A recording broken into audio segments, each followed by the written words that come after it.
जब अभी इंसान का नाम तक नहीं था, जब जमीन पर किसी कदम की चाप न थी, जब हवा ने किसी इंसानी सांस को छुआ तक नहीं था, उस वक्त ये दुनिया खामोश नहीं थी। ये दुनिया वीरान जरूर थी, मगर खाली नहीं। आसमानों के नीचे एक ऐसी जमीन थी जो आग के कदमों से लरसती थी, जहां साए बोलते थे, जहां गुरूर ने इबादत का लबादा ओढ़ रखा था और जहां ताकत को हक समझ लिया गया था। वो जमाना जिन्नात का जमाना था। जमीन पर बस्तियां थीं, मगर इंसानों की नहीं। पहाड़ों के अंदर आग से बने वजूद आबाद थे। वादियों में तेज रफ्तार मखलूक घूमती थी और फिजा में ऐसी आंखें थीं जो नजर तो ना आतीं, मगर सब कुछ देखती थीं। जिन्नात अल्लाह की मखलूक थे। उन्हें अक्ल दी गई थी, इख्तियार दिया गया था और इबादत का हुक्म भी। उनमें नेक भी थे, मगर वक्त के साथ गुरूर गालिब आ गया।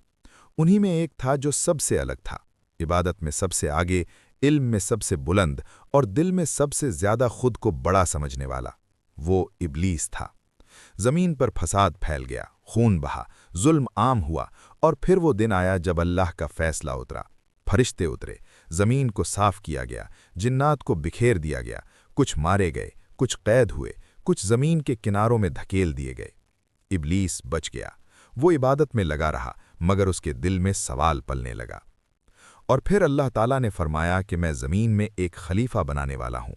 फरिश्तों ने ज़मीन का हाल देखा था। उन्होंने अर्ज़ किया कि क्या आप ऐसी मखलूक को पैदा करेंगे जो वहाँ फसाद करेगी और खून बहाएगी?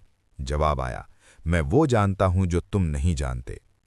ज़मीन पर एक नई तख्लीक की तैयारी शुरू हुई। रेतली मैदान, खामोश ज़मीन, मुख्तलिफ जगहों से मिट्टी जमा की गई, कहीं नर्म, कहीं सख्त, कहीं सुर्खी माइल, कहीं स्याही लिए हुए। मुख्तलिफ रंगों और खासियतों वाली मिट्टी एक जगह इकट्ठी होने लगी। फिर उस मिट्टी से एक जिस्म बनाया गया, एक ऐसा जिस्म जो न आग था न नूर, बैठा हुआ, मजबूत, चौड़े कंधों वाला, बड़ा सर, मगर चेहरा बेनक्श, मिट्टी का एक मुकम्मल कालिब जो जमीन पर खामोश पड़ा था। यहां तक सब कुछ वैसा ही था जैसा नजर आ रहा था, मगर असल हकीकत अभी बाकी थी। फिर वो लम्हा आया जो कायनात की तारीख बदलने वाला था। अल्लाह ताला ने उस कालिब में रूह फूंकी, मिट्टी ने सांस ली, खामोश जिस्म में हरकत दौड़ गई, सीना उभरा, हवा अंदर गई, उंगलियां हिलीं, आंखें खुलीं। जमीन ने पहली बार इंसान को जिंदा देखा। ये आदम था। अल्लाह ने आदम को इल्म अता किया, वो इल्म जो किसी और मखलूक को न दिया गया था।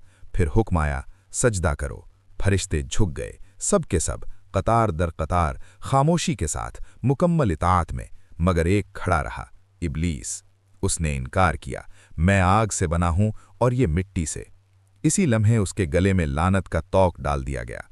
वो इबादत जिस पर वो नाज करता था, राख बन गई। उसे बारगाह से निकाल दिया गया।